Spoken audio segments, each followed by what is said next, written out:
Should the federal government centralize additional power in order to ensure equality of treatment across the board for all Americans? Or should the state and local governments hold as much power as they can, even if it may lead to some inequality from state to state? Politics is my passion, and I listen to political commentators nearly every day. I've also amassed a small library in my home, and I hope to continue to do so. I've noticed that this debate over who should hold political power has been here with us throughout the entire history of our country. You probably already have an opinion on the debate, even if you've never thought about it in those terms specifically. Today, I'm going to explain why I think that the state should hold on to as much power as is possible without nullifying the federal government. I'm going to explain why I think that's the best way of protecting the rights and liberties of the American people. I want to do so by addressing three things. First, I want to define the debate and tell you a little bit about how it came to be. Second, I want to focus heavily on the schooling system and how principles that lead the debate in that sector scale outward.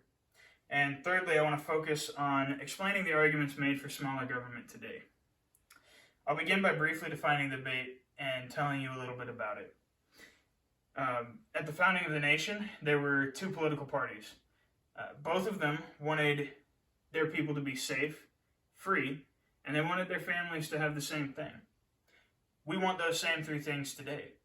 So this debate is interesting in that the motivations for both sides of the debate are exactly the same. Those two parties were originally the Federalist and the Anti-Federalist parties. The Federalists wanted to do away with the Articles of Confederation in favor of the new Constitution that had been proposed. They feared that the Articles of Confederation weren't strong enough to unify the states over the long term, and they thought that the new Constitution would have that power and authority that would be required to hold the states in unity, especially when dealing with foreign nations and with disagreements between the states. The Anti-Federalists, at the same time, feared tyranny from within if we centralized too much power. They didn't want to end up in the same place they had only just escaped with their war from England. John Dewey of the Anti-Federalist Party wrote in Anti-Federalist 2 about his fear also of plunging America back into another war, but this time with itself. He was afraid that the Constitution was so rigid and so stiff that the only way that it would ever be changeable was by force of arms, and he didn't want to send the young country into a civil war. The Founding Fathers needed to ratify the Constitution, I believe. They needed to do so, and quoting from the Constitution itself, in order to form a more perfect union. I'm glad that they did, but it has outgrown its usefulness.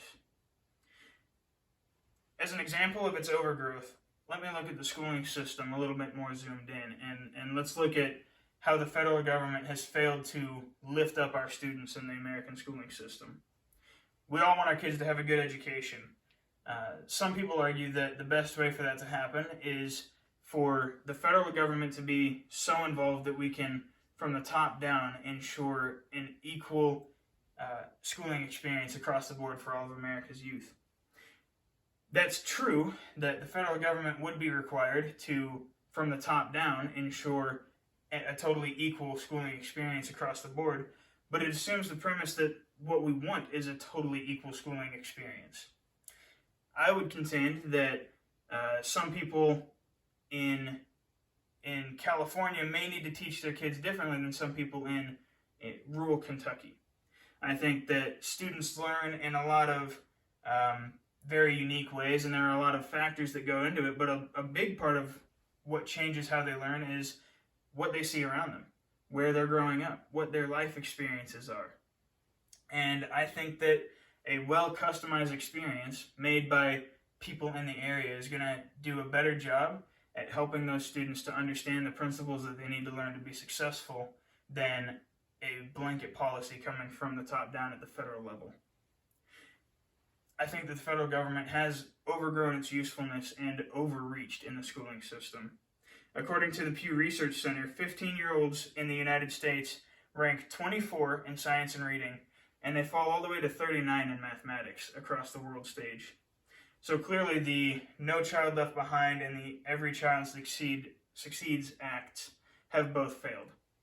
These were acts instituted by Congress from the top down, and they were supposed to help the American students and the American youth to rise up and do better and to succeed on the world stage, but clearly looking at the data, that hasn't happened. If the state and local governments were more in charge, it's my contention that they would be able to compete with each other, and that competition would drive innovation and improvements across the board in the schooling system. Because people want their children to have a good education, and because people are pretty able to move throughout the country, maybe not every individual, but as a whole, on the macro level, people are able to move and shift where they live. The states would have to compete for those taxpayers, and a strong part of that competition would be having schooling systems that would attract those taxpayers, because those taxpayers, like all of us, as we are, want our kids to have good educations. These same principles leading the debate in the schooling system and leading the argument for localized control can be scaled outward to almost every facet of public life. This is because the federal government is just too big, and people are just too varied for the federal government to be able to lay out blanket policies that benefit everyone in every community the same way. The federal government can't logically be expected to lay out policies that would be blanket policies across the board, from state to state and community to community, that will be effective, because communities and people vary so widely. State and local governments are much better equipped to deal with their unique problems and challenges because they're right there. They feel it personally. The people that are leading in those local governments especially are living in those localities full time, and so they're actually there. They're much better equipped to empathize and work with the people over whom they lead. Additionally, consolidating too much power is dangerous. We can look to history, and some of it not too distant, to see why it's a dangerous practice. Venezuela, as an example, somewhat recently consolidated a lot of power behind one man who came with a lot of promises, saying that he was going to help the lower class, the people who felt overlooked and not cared for by their government. As in similar cases, the government continued to accrue power once he got into power, and as in similar cases, promises were not being kept. Jessica Dillinger from the World Atlas wrote that people are now forced to eat dogs and garbage to stay alive, even though they sit on the largest oil reserves in the world. Venezuela, prior to that mass consolidation of power, was one of the richer countries in South America.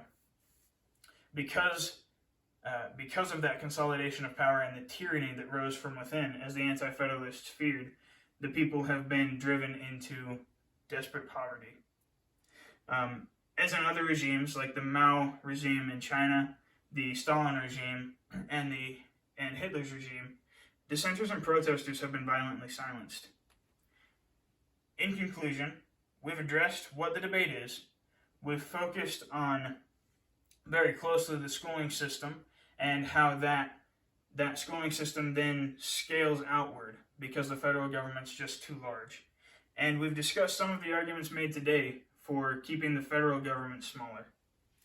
I don't foresee this debate falling away anytime soon, and in fact, with the advances that we have in technology that are constantly coming our way, I expect that the impact as well as the importance of the debate are going to continue to grow ever greater.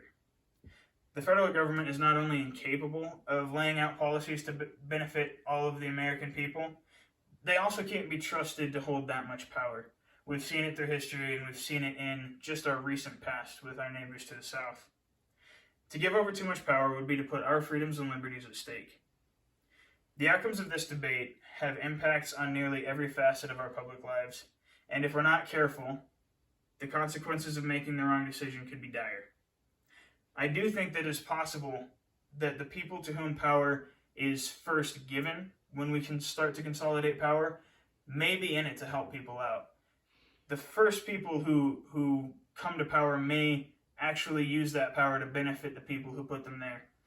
But eventually that power is going to fall down to somebody who's much more interested in their own desires than the desires of their people.